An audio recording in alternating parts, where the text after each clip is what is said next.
Uma guerra terminou em 1870, mas bastaram poucas frases de um presidente brasileiro para mostrar que ela ainda continua muito viva na cultura e na memória de um povo.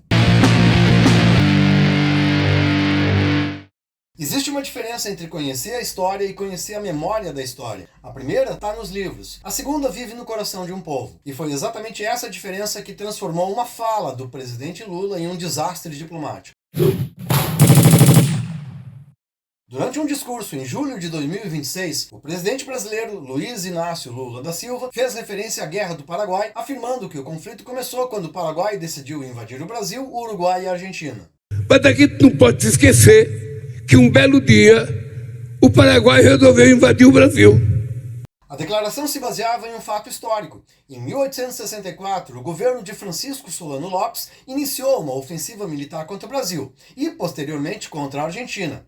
As forças paraguaias invadiram a província do Mato Grosso e o Paraguai acabou entrando em guerra contra a Tríplice Aliança, formada por Brasil, Argentina e Uruguai. Mas a história não é formada apenas por acontecimentos. Ela também é construída pelas lembranças que permanecem depois deles. No Brasil, a Guerra do Paraguai, durante muito tempo, foi apresentada principalmente como uma grande vitória militar do Império. Foi uma guerra que fortaleceu o exército brasileiro e marcou profundamente a história política do país. No Paraguai, porém, a memória é completamente diferente. O conflito representa uma tragédia nacional. O país perdeu uma parcela enorme de sua população, teve sua economia destruída e precisou reconstruir sua identidade depois de uma derrota que ainda hoje ocupa um espaço central na consciência nacional paraguaia. É justamente nesse ponto que surge um mal-estar. Uma frase pode ser historicamente correta em determinado aspecto e, ao mesmo tempo, ser percebida como insensível por outro povo, porque os líderes de uma nação não falam apenas para os seus próprios cidadãos. Suas palavras atravessam fronteiras, encontram outras memórias e produzem consequências diplomáticas. Na política internacional, a forma como algo é dito muitas vezes importa tanto quanto o conteúdo daquilo que é dito. Um presidente pode estar fazendo uma observação sobre o passado, mas seus interlocutores podem ouvir uma mensagem sobre o presente. Pode parecer apenas uma explicação histórica, mas ser interpretada como uma simplificação e um desdém sobre aquilo que é compreendido como uma tragédia nacional. E esse episódio revela o que parece ser uma dificuldade recorrente da diplomacia brasileira: a necessidade de compreender que países não carregam apenas interesses econômicos e políticos. Eles carregam também feridas históricas, símbolos e lembranças coletivas. Brasil e Paraguai conseguiram construir ao longo das últimas décadas uma relação de cooperação. A usina de Itaipu se tornou um dos maiores símbolos dessa aproximação. Mas, curiosamente, nunca houve entre os dois países um grande processo público de reflexão conjunta sobre a Guerra do Paraguai. A paz entre nações não depende apenas de acordos e tratados. Ela também depende da capacidade de compreender como cada sociedade interpreta o próprio passado. Por isso, algumas feridas históricas permaneçam abertas, mesmo depois de mais de um século. Outro aspecto importante é perceber como a memória da guerra continua sendo utilizada politicamente. A Guerra do Paraguai não é apenas um tema estudado por historiadores. Ela também é um elemento de identidade nacional. Diferentes grupos políticos, em diferentes momentos, recorrem a interpretações do conflito para defender determinadas visões sobre o país, sobre os seus heróis e sobre seus inimigos. A história, nesse sentido, deixa de ser apenas uma investigação sobre o passado, passa a ser também um campo de disputa no presente. Foi isso que aconteceu após as declarações do presidente Lula. O debate rapidamente deixou de ser apenas sobre uma guerra do século XIX e passou a envolver orgulho nacional, diplomacia e política. Não é a primeira vez que declarações do presidente brasileiro provocam reações negativas no cenário internacional. Ele chegou a ser declarado persona non grata pelo Estado de Israel. Em diversas ocasiões, suas manifestações sobre conflitos e relações entre países geraram debates justamente por causa da escolha das palavras e da maneira como foram interpretadas por governos estrangeiros. A diplomacia exige convicção, mas também exige sensibilidade. Exige defender ideias, mas compreender que cada frase de um chefe de Estado pode produzir efeitos muito além da intenção original. A Guerra do Paraguai terminou oficialmente em 1870. Os exércitos deixaram os campos de batalha, as armas foram silenciadas, os vencedores narraram suas vitórias e os perdedores lamberam suas feridas. Mas a memória permaneceu. Afinal, os acontecimentos podem desaparecer com o tempo, mas as lembranças continuam influenciando a forma como os povos enxergam a si mesmo e aos outros. As guerras geralmente terminam nos livros, mas continuam sendo disputadas na memória. Se tu gostaste dessa reflexão, eu te peço que te inscrevas aqui no meu canal e dê aquele like sincero. Isso me ajuda a te trazer mais cultura, reflexão e conhecimento. E eu queria saber a tua opinião. Escreve aí nos comentários. Ainda tem muita coisa interessante pra gente conversar.